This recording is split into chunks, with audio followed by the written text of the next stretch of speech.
Assalamualaikum warahmatullahi wabarakatuh.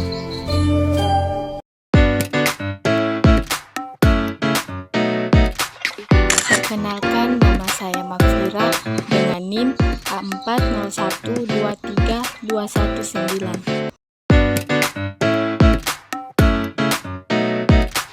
Perkenalkan, nama saya Arwini dengan NIM A40123231.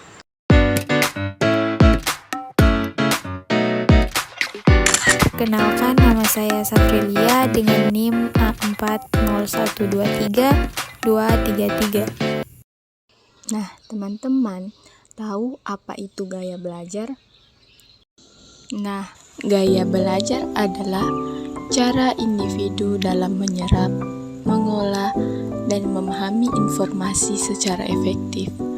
Setiap individu memiliki preferensi atau cara belajar yang berbeda-beda, yang bisa mempengaruhi seberapa baik mereka dapat menangkap informasi dan mempertahankan pengetahuan. Tipe gaya belajar yang efektif ada visual, auditory, read atau write, dan kinestetik. Nah, sekarang mari kita bahas satu persatu. Gaya belajar yang pertama yaitu visual. Visual adalah tipe yang berfokus pada penglihatan untuk memahami dan mempelajari objek. Siswa dengan gaya belajar visual lebih memahami informasi dengan melihatnya dalam bentuk gambar atau foto, grafik, diagram, warna, atau video. Mereka cenderung memvisualisasikan informasi dalam pikiran mereka dan lebih mudah mengingat hal-hal yang dilihat dibandingkan dengan yang didengar atau dilakukan. Nah, contoh kegiatannya misalnya menonton video edukasi, membuat mind map, menggambar diagram, atau menggunakan buku yang memiliki ilustrasi. Catatan yang dibuat dengan berbagai warna juga bisa membantu siswa visual. Auditory. Auditory adalah tipe yang berfokus pada pendengaran untuk materi yang disampaikan. Mereka mungkin lebih nyaman mendengarkan penjelasan, berpartisipasi dalam diskusi, atau mengulang materi secara verbal. Biasanya, mereka lebih mudah mengingat apa yang telah didengar daripada apa yang telah dilihat atau dibaca. Contoh kegiatan auditory: mendengarkan rekaman pembelajaran, bergabung dalam diskusi kelompok, atau menjelaskan ulang materi kepada orang lain. Alright. Siswa dengan gaya belajar membaca atau menulis merasa lebih nyaman belajar dengan membaca informasi dan membuat catatan-catatan tertulis. Mereka biasanya mengandalkan teks atau materi tertulis untuk memahami dan mengingat informasi. Mereka lebih suka belajar dengan membaca buku, artikel, atau teks tertulis, serta menyusun rangkuman atau daftar poin-poin penting. Contoh kegiatan membaca dan menulis seperti membaca buku teks, membuat ringkasan tertulis, menyusun daftar poin-poin penting, atau membuat catatan rinci. Belajar kinestik. Karakteristik siswa kinestik belajar lebih baik melalui aktivitas fisik, praktik langsung, atau gerakan tubuh. Mereka memahami informasi lebih mudah ketika terlibat langsung, seperti melakukan eksperimen atau latihan. Mereka merasa lebih fokus dan lebih mudah memahami materi saat bisa bergerak atau menggunakan tangan. Contoh kegiatan gaya belajar kinestik: melakukan eksperimen langsung, bermain peran, atau menggunakan alat peraga dalam pembelajaran. Belajar sambil melakukan gerakan tubuh seperti berdiri atau berjalan. Saat mengetahui gaya belajar, Yang pertama ada efektivitas pembelajaran. Dengan mengetahui gaya belajar, seseorang dapat memilih metode belajar yang paling cocok, sehingga materi lebih mudah dipahami dan lebih efektif. Yang kedua ada peningkatan pemahaman. Menggunakan metode belajar yang sesuai dapat meningkatkan pemahaman terhadap materi yang dipelajari. Yang ketiga ada motivasi belajar. Belajar dengan metode yang nyaman membuat proses belajar terasa lebih menyenangkan, sehingga meningkatkan motivasi. Dan yang keempat ada optimalisasi waktu belajar.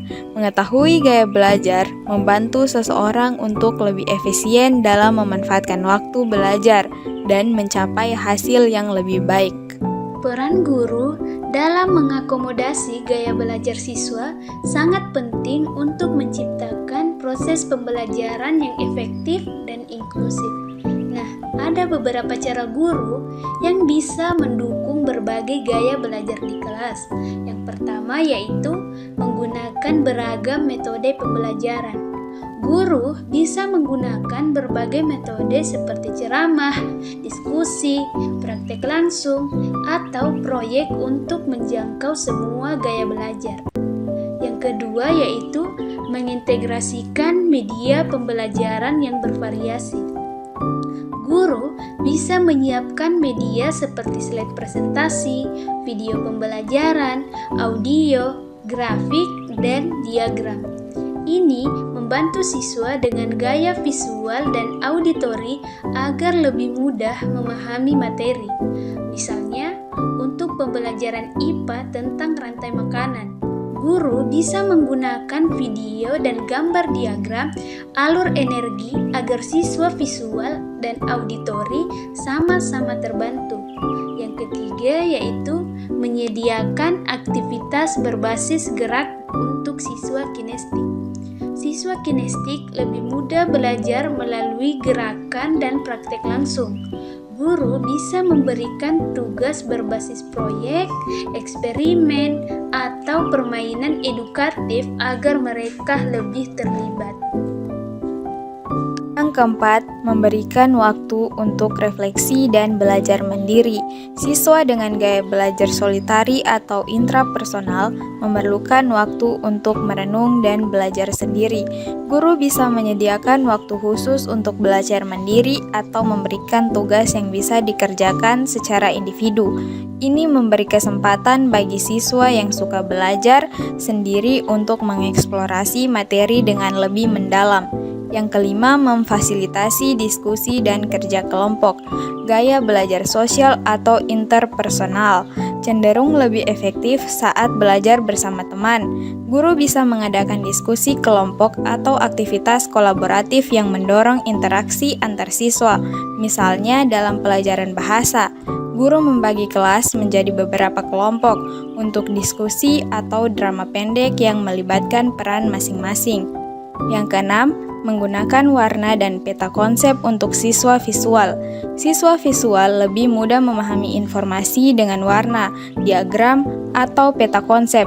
Guru dapat membuat catatan papan tulis yang berwarna, mind map, atau skema untuk menjelaskan materi. Yang ketujuh adalah memberikan umpan balik sesuai gaya belajar siswa. Umpan balik yang sesuai dengan gaya belajar siswa bisa membantu mereka lebih memahami kelebihan dan kekurangannya. Misalnya, untuk siswa dengan gaya auditori, guru dapat memberikan umpan balik secara lisan. Sedangkan untuk visual, umpan balik yang bisa diberikan dalam bentuk catatan yang jelas dan rinci. Demikianlah penjelasan mengenai gaya belajar yang dapat membantu kita memahami cara belajar yang paling efektif. Semoga video ini bermanfaat dan menjadi referensi dalam memilih metode belajar yang sesuai. Terima kasih atas perhatiannya. Mohon maaf bila ada kesalahan. Saya akhiri. Wassalamualaikum warahmatullahi wabarakatuh.